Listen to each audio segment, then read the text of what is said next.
రాసుకోవడానికి బాగుంటాం కాదు, చేసుకోవడానికి బాగుండాలి. నా సిద్ధాంతాలకి ప్రిన్సిపల్స్ కి తగ్గట్టుగా ఉండాలి. అంటే నా కాబోయే భర్త శ్రీరామచంద్రుడిలా ఉండాలి. అంటే నామాలు కిరీటాలు బాణాలు వదులుతున్నారండి. షటప్. గెటప్ లో కాదు, బుద్ధిలో రాముడు లాంటి వాడై ఉండాలి. లాంటి వాడేంటమ్మా, శ్రీరామచంద్రుడే అనుకో. రాముడైనా సుర్పడకను చూసాడేమో కానీ మా వాడు డ్యూటీలో లేడీ కానిస్టేబుల్ ఉంటే షూస్ తప్ప ఫేస్ చూడు. కట్నం పైసా అడగకూడదు. మా సీఏ గారికే బోల్డ్ అంత ఉంది. కాకపోతే మా వాడికి ఇదివరకే పెళ్ళయిందా? అబ్బే లేదమ్మా, ఇదే మొదటి పెళ్లి. ఇది వరకు ఎన్ని సంబంధాలు వచ్చినా అతను చేసుకున్నా అంట. ఏ ఏదైనా ప్రాబ్లమా? కాదు, అమ్మాయిలు నచ్చగా నీ ఫోటో చూసి బాగా ఇంప్రెస్ అయ్యంట. నువ్వు గనక ఓకే అంటే నాకు ఓకే. అదేంటండి, అబ్బాయికి రెండో పెళ్లి అమ్మాయి చెప్పలేదే? చెప్తే ఒప్పుకోదని. అందుకని అబద్ధం చెప్పి పెళ్లి చేస్తారా? ఉద్యమాలని విప్లవాలని తిరిగి దీన్ని చేసుకోవడానికి ఎవరూ ముందుకు రావడం లేదు. రాక రాక మీ సంబంధం వచ్చింది. రైటే, కానీ రెండో పెళ్లి గురించి చెప్పకుండా పెళ్లి చేస్తే ఆ 3 ముళ్ళు పడి 3 రాత్రులు గడిస్తే అన్ని సర్దుకుంటాయి. అంటే మోసం చేసి చేయటం. ఇందులో మోసం ఉంది. ఇదేమన్నా మొదటి భార్య బిడ్డల్ని పెంచాలా, ఆ భార్యతో భర్తను పంచుకోవాలా? అది కాదండి, అమ్మాయి బాగా ఫాస్ట్. ఒక పెళ్లిలో చూసాం, తర్వాత ఏదైనా గొడవ చేస్తే.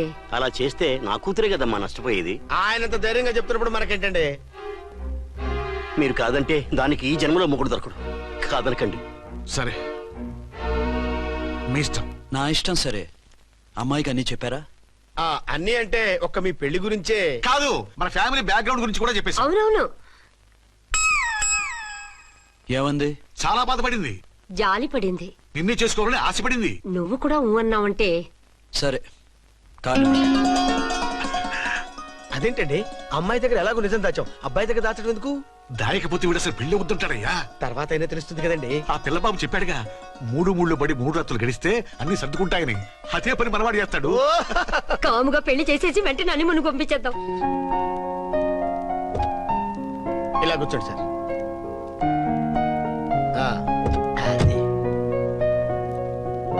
Happy honeymoon. Thank you. పిల్లంత 10,000. 10,000. అయితే ఓ పని చేయి, ఈ 1000 రూపాయలు ఇచ్చుకుని ఇదే 10,000 అనుకో. వర్కౌట్ అవుదండి. పోనీ ఓ పని చేయరా, ఈ బిల్డింగ్ రాసిస్తాను, వర్కౌట్ అవుతా? వర్కౌట్ అవుతుంది వస్తాను. సార్. ఏం సార్ ఇది? చూడండి. ఇవి రాంకోటి వాడితో బేరాలంటాయా? ఇది ఒకటి ఇచ్చి పంపించు.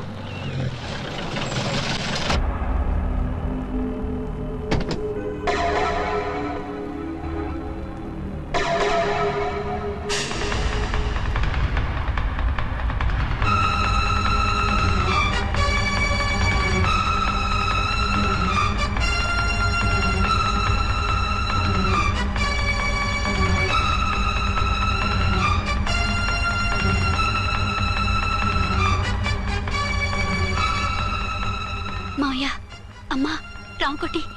అచ్చనా, నువ్వు చనిపోలేదు మావయ్య, బతికే ఉన్నాను. ఆయన ప్రేమే నన్ను బతికించింది. బాబు, మీ మనవడు.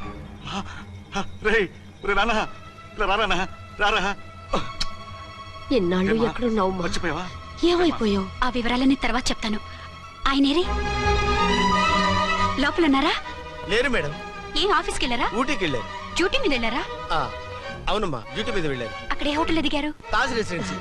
నువ్వు లోపలికి పోదమ్మా, మాట్లాడుకుందాం. లేదమ్మా, నేను ముందు ఆయన చూడాలి. నేను ఇప్పుడే ఊటీ వెళ్తాను. 2-3 రోజులు వాడు వచ్చేస్తాడు. 2 ఏళ్లు ఆయన చూడకుండా శవంలా బతికాను. ఇక 2 క్షణాలు కూడా ఆయన చూడకుండా ఉండలేను మాయా. అది కదమ్మా. నా మాట వినమ్మా.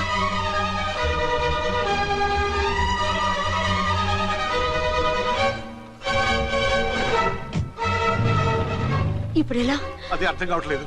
అల్లుడు గారికి మళ్ళీ పెళ్లి చేసామని బాధపడాలో, కూతురు బతికొచ్చిందని సంతోషపడాలో తెలియటం లేదు.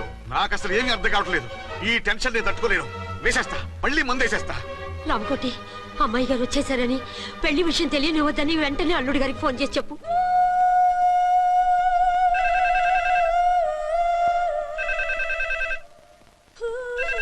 ஹலோ என்னக்குள்ள ஆறுமுகம் பேசுறேன். 5 டன் டீ பொடி அனுப்ப சொல்லியாச்சு. இதுவரை வரல, என்னாச்சு? ఏయ్, రాంగ్ నెంబర్ అయ్యా.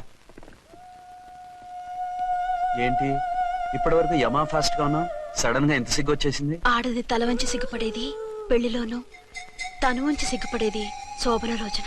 అలాగా. Hello. Send 1 large whiskey to room number 201. Hey, this is not room service. Good evening, sir. May I help you? We are busy. Don't give any phone calls till morning, okay? Okay, sir. I will give instructions to the operator. Have a nice sleep. Good night, sir. Thank you. Okay. Hello, ఎవరు sir? Hyderabad నుంచి విక్రాంత్ గారని వచ్చారు, ఆయన connection ఇవ్వండి. Sorry sir, ఆయన morning దాకా ఎవరికి connections ఇవ్వద్దన్నారు. నా ఫోన్ వస్తుందని ఎక్స్పెక్ట్ చేసి ఉన్నాడు ఆయన. త్వరగా ఇవ్వండి. No sir, we are very sorry. Urgent రా మొగడా, లేకపోతే నీ పేరు చెప్పుకొని కాపురాలు కూలిపోతాయి. కూల్తే కూలాయి, మా హోటల్ కి మాత్రం బ్యాడ్ టాక్ రాకూడదు. Bye. Hello hello hello hello. అయిపోయింది. ఇప్పుడు ఈ మూడో ప్రపంచ యుద్ధాన్ని ఆపేదలాగా? ఫ్లైట్ లో వెళ్ళిపోతే కరెక్ట్. ఇదిగో మొత్తం సిగ్గంతా అప్పుడే ఖర్చు పెట్టేకు, ఇంకా 2 రాత్రులు పడాలి. లైట్ ఓ, ఓకే. వెలుగు పడుతోంది, ఆ కర్టన్ కూడా క్లోజ్ చేయండి.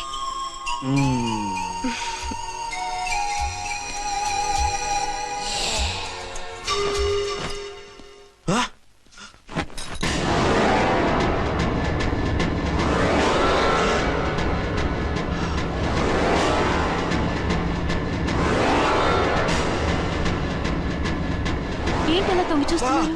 ఏం లేదు, ఇప్పుడే వస్తాను.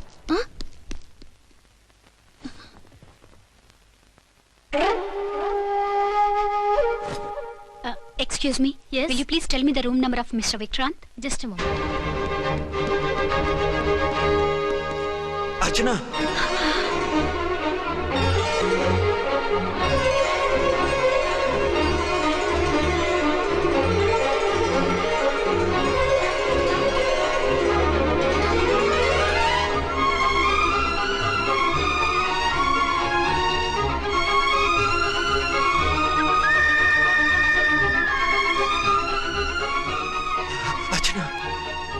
నువ్వు నేనేనండి, మీ అర్చన్ని.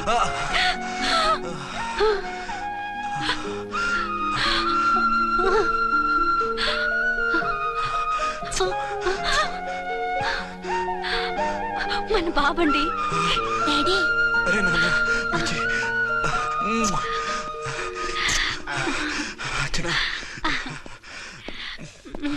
Excuse me, excuse me, excuse me, excuse me.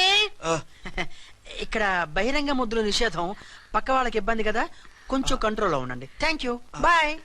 రూమ్కి వెళ్తాం పదండి. అటొద్దు, ఏ? అక్కడ ఎవరో ఉన్నారు. ఎవరు? తర్వాత చెప్తాను, నేను ఇంకో రూమ్ తీసుకొస్తాను. ఉండు. మిమ్మల్ని ఎప్పుడెప్పుడు చూస్తానా, అసలు చూడగలనా అని భయపడిపోయాను. అసలు ఇన్నాళ్ళు ఎక్కడున్నావు, ఏమైపోయావు? ఆ రోజు మినిస్టర్ తమ్ముడిని తీసుకుని కోర్టుకెళ్తుంటే వాళ్ళ మనుషులు అటాక్ చేసి నన్ను బాబుని కిడ్నాప్ చేసి వ్యాన్ని పేల్చేశారు. దేనికి? సాక్ష్యాధారాలు లేకపోతే కేసు కొట్టేస్తారని. ఏదైనా గొడవైతే నన్ను అడ్డం పెట్టుకుని తప్పించుకుందామని. అంటే ఈ 2 ఏళ్ళు నన్ను బాబుని వాళ్ళ దగ్గరే బంధించుంచారు. మొన్న కోర్టులో ఆ కేసు కొట్టేశాక మమ్మల్ని వదిలిపెట్టేశారు. వాళ్ళు ఇప్పుడు ఎక్కడున్నారు? దేశం విడిచిపెట్టి పారిపోయారు. మీరెలా ఉన్నారు? నువ్వు లేకపోతే ఎలా ఉంటానో నీకు తెలీదా? కాకపోతే నువ్వు చనిపోయావు అనుకుని. హలో, నేనండి ఝాన్సీని. ఎక్కడున్నారు? ఇక్కడే పక్కనే ఉన్నాను.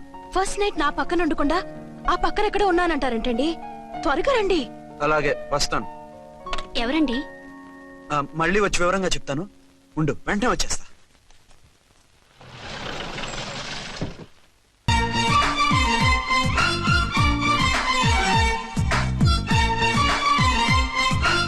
రిజైన్ చేసి పారేసి వెళ్ళి ట్యాంక్ బండ్ మీద మామిడి తాండ్రా మ్యాంగో జెల్లీ అని అమ్ముకోవడం బెటర్. ఏమైంది? ఏమైందా? ఇవాళ ఫస్ట్ నైట్ అన్నా సరే కుదరదు. వెళ్ళి ఇప్పటికిప్పుడు ఆ టెర్రస్ ని పట్టుకోవాలంటాడు. అంటే ఫస్ట్ నైట్ లేదన్నమాట. ఫస్ట్ నైట్ ఎందుకు లేదు? బోల్డ్ నైట్లు ఉన్నాయి. ఒరే రాంకోటి, ఇలా రా. సార్. మేడం గారు బ్యాగులు తీసుకో. అలాగే. నువ్వు వాడు కూడా హైదరాబాద్ వెళ్ళిపో. నేను ఈ టెర్రస్ సంగతి చూసుకుని 2-3 రోజుల్లో వచ్చేస్తానుగా. బుద్ధి లేక పోలీస్ డిపార్ట్మెంట్ మనిషిని చేసుకున్నాను. మమ్మీ ఆకలేస్తుంది. సరే ఉండు, కిందికెళ్ళి ఏదైనా తీసుకొస్తాను.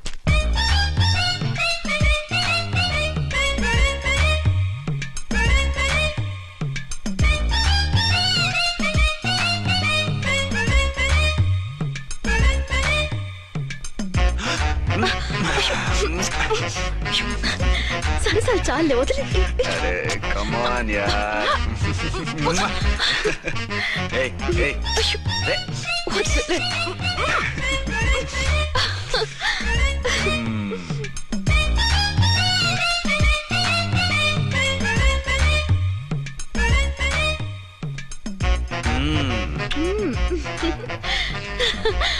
రూమ్ లో కామ్ గా ఉండి లిఫ్ట్ లో రెచ్చిపోతున్నారేంటి? వెళ్ళిపోతున్నావుగా, ఎమోషన్ కంట్రోల్ చేసుకోలేకపోయినా. అయితే ఉండిపోనా? అమ్మమ్మ వద్దు వెళ్ళిపో. హలో హలో మా రూమ్ ఖాళీ చేస్తున్నాం. ఏ రూము? ఏ రూమ్ ఏంటి? మా రూమే. మరి 206? 206 ఎవరిదండి? 206 మా ఎస్పీ గారిది. ఆ రూమ్ కూడా ఖాళీ చేస్తున్నాం. రండమ్మా, కార్ రెడీగా ఉంది. రండి, రండి. బయలుదేరు. త్వరగా వచ్చేయండి. బాయ్. అమ్మయ్యా, ఓ పని అయిపోయింది. అదేంటి నువ్వు కూడా బ్యాగ్ సర్దేస్తున్నావు? నువ్వు కూడా ఏంటి ఇంకెవరన్నా సర్దుతున్నారా? అదే మా బాస్ ఆమీర్ ఖాన్ గారు, ఆయన కూడా ఇప్పుడే బ్యాగ్ సర్దారనమాట. మనం ఇంటికి వెళ్ళిపోదాం. ఇప్పుడా? తను ఇప్పుడే వెళ్ళింది. తనెవరు? అదే మా బాస్. వెళ్ళింది అంటున్నారు. అబ్బే డీ కాదు, డూ. వెళ్ళాడు. టెన్షన్ లో ఏం మాట్లాడుతున్నా నాకే అర్థం కావట్లేదు. టెన్షన్ దేనికి? నువ్వు వచ్చావు కదా. నేను రావటం మీకు ఇష్టం లేదా? చచ్చా, చాలా ఇష్టం. నువ్వు వచ్చిన టైంలోనే ఆఫీసర్ రావడం ఇష్టం లేదు. సరే పదండి. ఇదిగో 2 రోజుల నుండి వెళ్దాం అర్చన. మిమ్మల్ని చూడాలనే తొందరలో అమ్మతోనూ మామయ్యతోనూ సరిగ్గా మాట్లాడకుండా వచ్చేసాను. కావాలంటే 2 రోజులు ఆగి వద్దాం. 206 చెక్అవుట్. Thank you sir. దయచేసి ఇక మీదట మా హోటల్కి ఇలా 2 AC 3 AC ఫ్యామిలీస్ తీసుకురాకండి ప్లీజ్. ఓకే, అలాగే చేద్దాం. మీరు ఎంతగా చెప్పాలా? ఏంటంటున్నారు? ఏం లేదు, వీళ్ళ హోటల్ బిజినెస్ చాలా డల్ గా ఉంటుందంట. వచ్చినప్పుడల్లా ఇక్కడే ఉండమని రిక్వెస్ట్ చేస్తున్నాడు. నువ్వు పద. వస్తావయ్యా? వద్దొద్దు, వెళ్ళండి చాలు.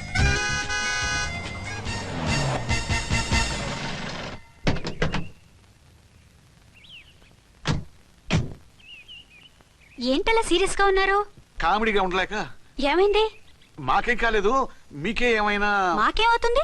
అదే మన ప్రయాణం గురించి వరి అవుతున్నట్టున్నారు కదా నాన్న? అవునా? బాగారు రే అల్లుడు గారు, అప్పుడే వచ్చారేంటి? అర్జెంట్ పని ఉండి వచ్చేసాను. మరి మా అమ్మాయిది? మీ అమ్మాయ కాన్వెంట్కి వెళ్ళింది. కాన్వెంట్ కా? ఎందుకు? ఎందుకంటే చదువుకోవడానికి. ఈయనెవరు? ఈయనకి మావయ్యనే. దూరం, బాగా దూరం చుట్టం. దూరం ఏంటి, బాగా దగ్గర అయితేను. మా అమ్మగారి, తమ్ముడు గారి, పెదనాన్న గారి, బావగారి, బావమరిది, తోడలుడివి. నువ్వెలా దగ్గర అవుతావయ్యా? మాట్లాడుకుని ఊనం. అంత దూరం. మీరు చెప్పిన వరుస అయితే ఈయనకి మావయ్య ఎలా అవుతారు? పెదనాన్న అవుతారు కదా. అబ్బే మావయ్య నేను. మధ్యలో వరుస ఎక్కడో వరుస తప్పి రిలేషన్ రివర్స్ అయింది. నాకు తెలిసి ఎప్పుడు మన ఇంటికి రాలేదు ఈయన. అది మీరు వెళ్ళిన తర్వాత ఒక బలమైన సిచ్యువేషన్ లో రిలేషన్షిప్ కలుపుకున్నారులేమ్మా. అది బేబీ, ప్రయాణంలో అలసిపోయి వచ్చుంటావు, వెళ్ళి స్నానం చేసిరా. పదమ్మా. అల్లుడు గారు, ఏమిటిదంతా? మా అమ్మాయి ఏది? నా జేబులో ఉంది. తీసుకోండి, తీసుకోండి. ఉరకండి. మా అమ్మాయిది ఓ సంపెత్తనారు. మీ అమ్మాయిని ఇక్కడే హోటల్లో భద్రంగా ఉంచాం. అమ్మాయి హోటల్లో ఉంది. మరి ఈ అమ్మాయి ఎవరు? మీ అమ్మాయికి సవతి. ఆ రోజు వద్దు వద్దు అంటే పెళ్లి చేశారు. కనీసం ఆ నిజాన్ని ఝాన్సీకి చెప్పుంటే ఈ రోజు ఇన్ని ఇబ్బందులు వచ్చే కాదు కదా. జరిగిన దాని గురించి బాధపడటం ఎందుకో, జరగాల్సిన దాని గురించి ఆలోచించు. 2 ఏళ్లు ఎన్నో కష్టాలు పడి ఎంతో ఆశతో వచ్చింది నా కూతురు. దానికి మాత్రం న్యాయం చేసి ఏ బాధ కలగకుండా చూడండి. అంటే నా కూతురికి అన్యాయం చేసి బాధ కలిగేది చూడమనా? అది కాదు బావగారు. మరి మీ మాట అలాగే ఉంది వదిన గారు. మీ అమ్మాయికి న్యాయం చేయమంటున్నారు, మరి మా అమ్మాయిని ఏం చేయమంటారు? మీరు క్యాచ్ చేయట్లేదు కానండి. ఇక్కడ ఒక చిన్న పాయింట్ ఉందండి. ఏంటంటే మీ అమ్మాయికి న్యాయం చేస్తే ఆవిడమ్మాయి అన్యాయం అయిపోద్ది. ఆవిడమ్మాయికి న్యాయం చేస్తే మీ అమ్మాయి అన్యాయం అయిపోద్ది. పోనీ ఇద్దరికి న్యాయం చేస్తే మీ కొడుకు అన్యాయం అయిపోతాడు. రాయరు, ఇప్పుడు నా కూతురు గతి ఏంటి? నువ్వెందుకయ్యా ఏడుస్తావు? నా కూతురు జీవితం నాశనం అయిపోతుంటే నేను కాక మా పక్కింటి వాడు ఏడుస్తాడా? పరిస్థితిలా వస్తుందనే ఝాన్సీకి నాకు శోభనం జరగకుండా చేశాడు దేవుడు. చివరికి నా కూతురుగా ఆ సుఖం కూడా దక్కలేదా? సంతోషించు. నీ కూతురుగా సుఖం దక్కితే నీకు దుఃఖం దక్కేది. ఇప్పుడైతే పెళ్ళైనా కన్యగానే ఉంది కాబట్టి నీ కూతురికి మళ్ళీ పెళ్లి చేయొచ్చు. ఏ వేళకోళంగా ఉందా? ఒకసారి తాడు కట్టించుకున్న తర్వాత దాన్ని మళ్ళీ ఎవడు చేసుకుంటాడు? హనీమూన్కి వెళ్ళొచ్చాక అది ఇంకా కన్య అంటే ఎవడు నమ్ముతాడు? అయితే నన్నేం చేయమంటారు? ఒక పెళ్ళానికి 2 భర్తలు ఉంటే తప్పు గాని ఒక మొగుడికి 2 భార్యలు ఉంటే తప్పు కాదు. కాబట్టి ఇద్దరితోనూ కాపురం చేయమంటారా? చస్తే చేయను. నేను మనస్ఫూర్తిగా ప్రేమించింది, పెళ్లి చేసుకుంది, కాపురం చేసింది అర్చనతోనే. తనే నాకు భార్య. నా కూతురు నీ భార్య కదా? ఆ అర్చన రాకపోయింటే నా కూతురుతో కాపురం చేసినోడే కదా? రాకుండా ఉంటే వేరే సంగతి. వచ్చాక ఏం చేయమంటారు? నేను ఉండేది ఒక ఆడదాంతోనే, అది అర్చనతోనే. నా కూతురుతో ఉండనంటావు? Nothing doing. మధ్యలో చెప్పుదో బాగారు బాగారు, ఏమిటండి ఇది? నా కూతురు జీవితం నాశనం చేస్తారా? నా కూతురు జీవితం బుక్కి పాలు చేస్తారా? నువ్వు ఇలా ఏడ్చి మమ్మల్ని నవ్వించకు. నేను సెట్ చేస్తా కదా. ఒరే అబ్బాయి, ఇప్పుడు ఈ నిజం వాళ్ళిద్దరు ఎవరో తెలిసినా ప్రమాదమే. కాబట్టి కొన్నాళ్ల పాటు వాళ్ళని వేరే వేరే ఇళ్లలో పెట్టి మేనేజ్ చేయి. తర్వాత మెల్లిగా జరిగింది చెప్తే ఏం చేయాలో వాళ్ళే చెప్తారు. ఇది బాగుంది బాబు, అలా చెయ్యి. సరే. తర్వాత అయినా నా కూతుర్ని ఏలుకుంటాడా బాగారు? చచ్చినట్టు ఏలుకుంటాడు.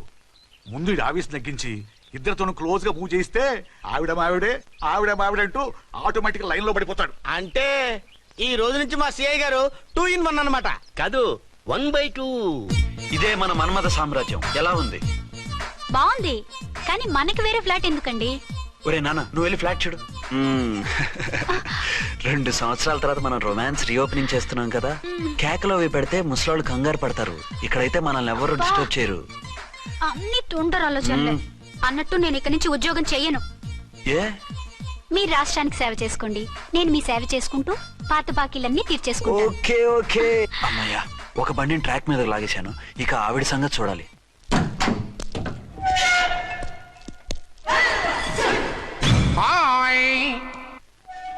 ఏ తల్లి కన్నబిడ్డలమో ఒకే సెల్లో 2 ఏళ్లు కలిసి పెరిగాం. మన ఈ జైలు బంధం కలకాలం ఇలాగే కంటిన్యూ అవ్వాలి తంబి. అట్లనే భయ్యా. ఇప్పుడు నీ ప్రోగ్రామ్ ఏంటి? రౌడీజంగా మస్తు బద్మాష్ పనులు చేసిన ఒక్కసారి కూడా పోలీస్ స్టేషన్ మెట్లెక్కలే. అట్లాసుంటి నా రౌడీజం కి బిస్కెట్ తినిపించి నన్ను జైలుకు పంపించిన ఆ లేడీ ఎస్ఐని దాని మొగుణ్ణి ఖతం చేస్తా. ఆ తర్వాత నా మరుదల్ని ఎత్తుకపోయి రాక్షస వివాహం చేసుకుంటా. నీ ప్రోగ్రామ్ ఏంటి?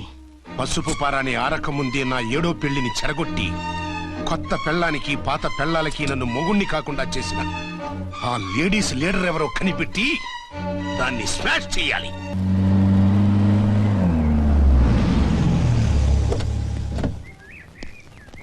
రామ్కోటి పెట్టండి, త్వరగా పెట్టండి. పెట్టించు, టైం అవుతోంది. ఝాన్సీ, ఏంటిది? షిఫ్టింగ్. షిఫ్టింగా? ఎందుకు? మన శోభన ఎందుకు కాలేదు? హనీమూన్ లో ఎస్పీ గారి ప్రాబ్లము, ఇక్కడేమో ముహూర్తం ప్రాబ్లము. ఆ ప్రాబ్లమ్స్ కి ప్రాబ్లమే వాస్తు. ఈ ఇల్లు వాస్తు ఏవి బాగులేదంట. ఇక్కడుంటే ఈ జన్మలో శోభనం జరగదంట సిద్ధార్థ్ గారు చెప్పారు. అందుకని వాస్తు బాగున్న మంచి ఫ్లాట్ చూసా. ఫ్లాటా? ఎక్కడ? దౌన్ కూడా కీర్తి అపార్ట్మెంట్స్. అదేనండి మన 1 టౌన్ ఫ్లాట్. ఓరి నాయనో, అక్కడ 1 టౌన్ ఫ్లాట్ ఏంటి? అదే మా 1 టౌన్ దగ్గర ఫ్లాట్స్. అంత చండాలమైన ఫ్లాట్స్ ఈ హైదరాబాద్ లో లేవు. పైగా ఆ ఏరియా చాలా బ్యాడ్. ఊరుకోండి, ఏరియా బ్రహ్మాండంగా ఉంటుంది. ఈ సిటీలో ద బెస్ట్ ఫ్లాట్స్ అవి. అది కాదు ఝాన్సీ, అక్కడ గొడవలు చాలా ఎక్కువ జరుగుతాయి, రౌడీలు కూడా ఎక్కువ. పోలీస్ ఆఫీసర్ అయ్యుండి రౌడీలకి భయపడతారేమిటి? ఆయన భయపడేది రౌడీలకు కాదు, పెళ్ళాలకి. పెళ్ళాలక? అదే, పోలీసులు రౌడీలకు ముగులు కదా, అప్పుడు రౌడీలు పోలీసులు పెళ్ళాలిగా, అదన్నమాట. భలే కవర్ చేశారండి. కవర్ చేశారా? అదే క్లారిఫై చేశారనబోయి కవర్ చేశారన్నాడు. ఝాన్సీ, మనం వేరే ఏదైనా ఫ్లాట్ కి షిఫ్ట్ అవుదాం. నో, ఆ ఫ్లాట్ నాకు బాగా నచ్చింది. ఈ విషయంలో మీరు ఏం చెప్పినా నేను విన్ను. రండి. ఏంట్రా ఈ గొడవ? ఫ్లాట్స్ లో పెళ్ళాల ఫైట్, అపార్ట్మెంట్స్ లో క్లైమాక్స్ రండి. అసలు నువ్వు ఏదో ఒకటి చెప్పి ఆపపోయావు.